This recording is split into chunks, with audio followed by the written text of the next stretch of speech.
और सीधे आपको ले चलते हैं पटना, जहां पर गृह मंत्री अमित शाह की प्रेस कॉन्फ्रेंस जारी है। जयंती के उपलक्ष्य में एकता नगर केवड़िया कॉलोनी में जो भव्य परेड का आयोजन हो रहा है, उसकी इंफॉर्मेशन देने के लिए आप लोगों को निमंत्रित किया है। हम सभी जानते हैं कि सरदार पटेल साहब का आजादी के बाद देश को एक करने में, आज के भारत के निर्माण में और एक भारत बनाने में कितना बड़ा योगदान है। सरदार पटेल जी की 150वीं जयंती कल है। वैसे तो हर 31 अक्टूबर को 2014 से प्रधानमंत्री जी केवड़िया कॉलोनी जाते हैं और सरदार साहब की भव्य प्रतिमा के सामने एक परेड का आयोजन होता है। परंतु चूंकि ये 150वीं जयंती है, इस बार विशेष आयोजन किया गया है और गृह मंत्रालय ने यह भी तय किया है कि आज के बाद हर 31 अक्टूबर को इसी प्रकार की भव्य परेड का आयोजन होगा। ये परेड देश की एकता और अखंडता को सुनिश्चित करने के लिए जो सभी सेंट्रल पैरामिलिट्री फोर्सेस हैं और हर राज्य की पुलिस बल हैं, उनके सम्मान में आयोजित किया जाता है। और वो सरदार पटेल जो देश की एकता और अखंडता की प्रतिमूर्ति है, उनकी प्रतिमा के सामने आयोजित होगा। इस बार रन फॉर यूनिटी को भी बड़े स्तर पर आयोजित करने का निर्णय लिया गया है। देश के सभी राज्य, केंद्र शासित प्रदेश, जिला, पुलिस स्टेशन, सभी स्कूल्स और यूनिवर्सिटी में रन फॉर यूनिटी का आयोजन हुआ है। उसके बाद देश का प्रत्येक नागरिक देश की एकता और अखंडता के लिए शपथ लेने का भी कार्यक्रम आयोजित किया गया है। इस बार विशेष 150वीं जयंती के उपलक्ष्य में एक भारत पर्व का आयोजन एकता नगर में किया है, जो 1 नवंबर से 15 नवंबर भगवान बिरसा मुंडा की जयंती तक चलेगा। और 15 नवंबर को जनजाति संस्कृति और उनके सांस्कृतिक कार्यक्रमों की एक भव्य कार्यक्रम के साथ इसका समापन होगा, जिसमें देश भर की जनजातियों के सांस्कृतिक विविधताएं, खाद्य परंपराएं, पोशाक की परंपराएं, शिल्पकला, लोक कला और संगीत का एक अद्भुत समन्वय बनाया जाएगा।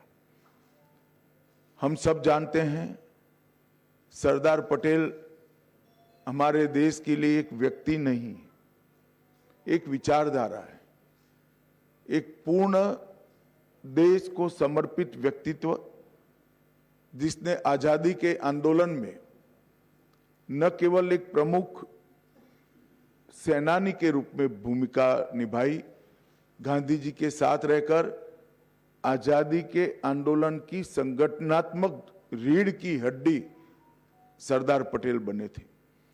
बारडोली सत्याग्रह 1928 का अंग्रेजों के खिलाफ किसानों के शोषण के लिए किया गया और वहीं से महात्मा ने स्वयं उनको सरदार की उपाधि दी।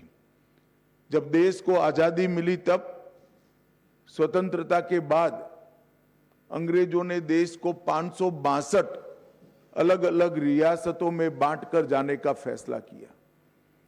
पूरी दुनिया मान रही थी और देश में भी कई लोगों के मन में सवाल था कि 562 रियासतें एक होकर एक भारत कैसे बनेगा।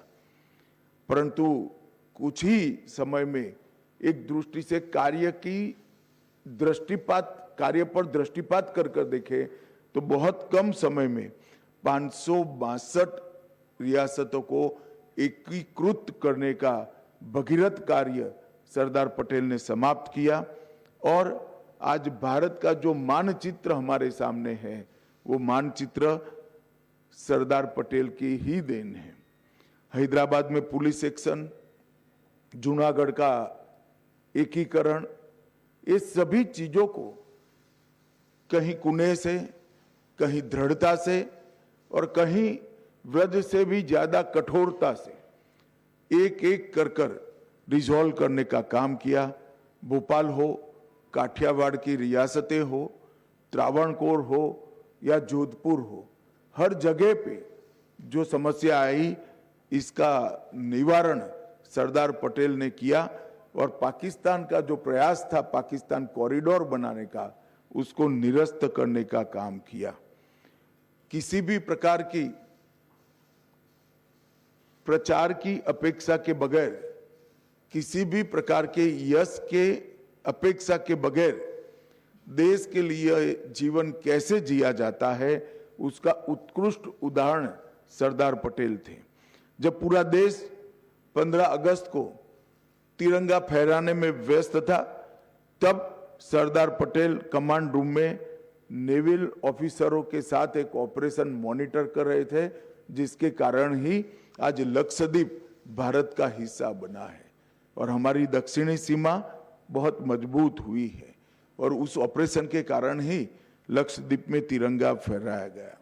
दुर्भाग्य की बात है कि आजादी के बाद, सरदार पटेल के निधन के बाद सरदार पटेल को भुलाने में कांग्रेस पार्टी ने कोई कसर नहीं छोड़ी।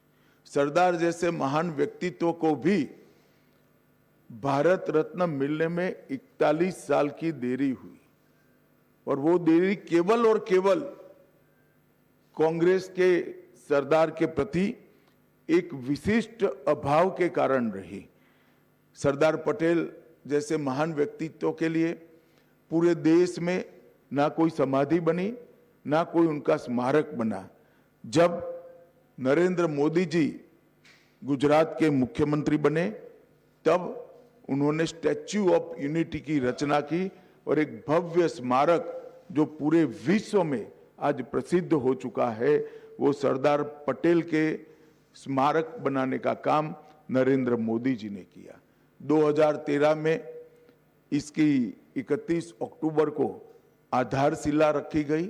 182 मीटर ऊंचा, स्टैच्यू ऑफ लिबर्टी से भी ऊंचा ये स्टैच्यू ऑफ यूनिटी 57 महीनों में पूरा किया गया और सरदार साहब का जीवन किसानों को समर्पित था।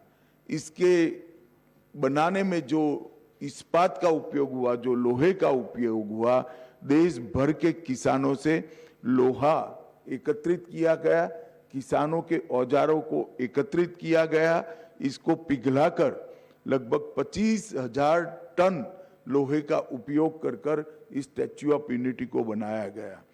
90,000 घन मीटर कंक्रीट और 1700 टन से अधिक कांसा का उपयोग कर एक अविस्मरणीय स्टैच्यू ऑफ यूनिटी बनाया गया है और आज स्टैच्यू ऑफ यूनिटी सरदार साहब को श्रद्धांजलि देने का, इनके प्रति श्रद्धा व्यक्त करने का एक प्रमुख पर्यटन स्थल बन चुका है।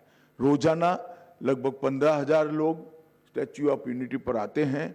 अब तक देश के 2.5 करोड़, देश और विदेश के 2.5 करोड़ लोगों ने स्टैच्यू ऑफ यूनिटी का विजिट किया है और एक प्रकार से भारत का एक इंजीनियरिंग मार्वेल के रूप में प्रस्तापित हुआ है।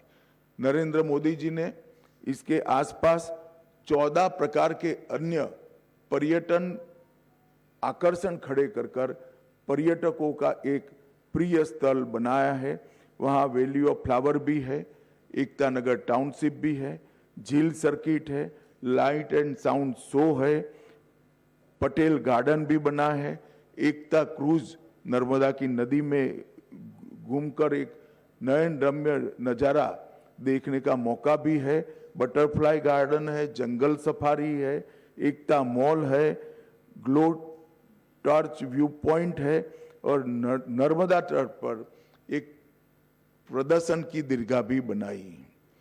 एकता नगर का जो कार्यक्रम हो रहा है, सापुतारा और विंध्याचल की पर्वतमालाओं के बीच में एकता नगर स्थित है। वहीं पर कल सुबह प्रधानमंत्री जी 7:55 को परेड की सलामी लेंगे। ये राष्ट्रीय परेड में केंद्रीय सशस्त्र पुलिस बल, कई राज्यों के पुलिस बल कौशल, अनुशासन और वीरता का प्रदर्शन करेंगे। इस वर्ष परेड के अंदर सीआरपीएफ के 5 शौर्य चक्र विजेता और बीएसएफ के 16 वीरता पदक विजेता भी शामिल होंगे। परेड का नेतृत्व महिला पुलिस अधिकारियों द्वारा किया जाएगा और परेड में ढेर सारे सांस्कृतिक प्रदर्शन भी करने का आयोजन हुआ है। हर राज्य की पुलिस से, हर सीएपीएफ के जवान अपना सांस्कृतिक कौशल का भी परिचय कराएंगे। बीएसएफ का ऊंट दल और ऊंट सवार बैंड भी इसके अंदर शामिल होगा। गुजरात का घुड़सवार दस्ता शामिल होगा। आसाम पुलिस का मोटरसाइकिल डेयर डेविल शो भी इसके अंदर होगा और कश्मीर और पंजाब की पुलिस भी इसके अंदर हिस्सेदारी करेगी। एनएसजी, एनडीआरएफ, अंडमान निकोबार द्वीप समूह और पांडिचेरी भी अपनी अपनी झांकियां रखेंगे। जम्मू और कश्मीर पुलिस भी अपनी अपनी झांकी रखेगी। वायुसेना की सूर्य किरण टीम, उनका भव्य एयर शो इस परेड का शिखर बिंदु होने वाला है। 900 से ज्यादा कलाकार देश भर से आकर हमारे देश की सांस्कृतिक विरासत को देश और दुनिया के सामने रखेंगे और एक प्रकार से ये परेड सच अर्थ में भारत की एकता का परेड बनकर रहेगा। एक भारत श्रेष्ठ भारत के कंसेप्ट को जमीन पर उतारने का काम करेगा और सरदार साहब की 150वीं जयंती के बाद अब हर 31 अक्टूबर को 26 जनवरी की तर्ज पर ही ये परेड नियमित रूप से मनाया जाएगा और हमेशा के लिए देश के युवाओं को सरदार साहब के सिद्धांतों को और सरदार साहब के देश के लिए किए हुए कामों को जानकारी देने का ये माध्यम बनेगा। मेरा सभी मीडिया के प्रतिनिधियों से विनंती है कि इस परेड को ज़्यादा से ज़्यादा लोगों तक पहुंचाने के लिए आप मदद करिए और इस परेड के माध्यम से फिर से एक बार देश में एकता और अखंडितता के लिए एक मजबूत माहौल खड़ा हो, इस दिशा में हम सब काम करेंगे। ये इन्फॉर्मेशन देने के लिए ही बीच चुनावी माहौल में आप लोगों को बुलाया था, क्योंकि और कोई पॉलिटिकल बात हो नहीं सकती। आचार संहिता यहाँ पर विद्यमान है। चुनाव आयोग से परमिशन लेकर इन नॉन पॉलिटिकल इश्यू पर ही आपसे बात करने के लिए आप सभी को बुलाया था। आप सभी का आने के लिए बहुत बहुत धन्यवाद और मैं आशा करता हूं कि आप सभी भी आप अपने अपने माध्यम से ये भारत की एकता को सुदृढ़ करने वाली घटनाक्रम को देश की जनता को और विशेषकर माताओं बहनों को और युवाओं को उन तक पहुंचे, इसमें हमारा सहायता करेंगे। फिर से एक बार आप सभी का बहुत बहुत धन्यवाद।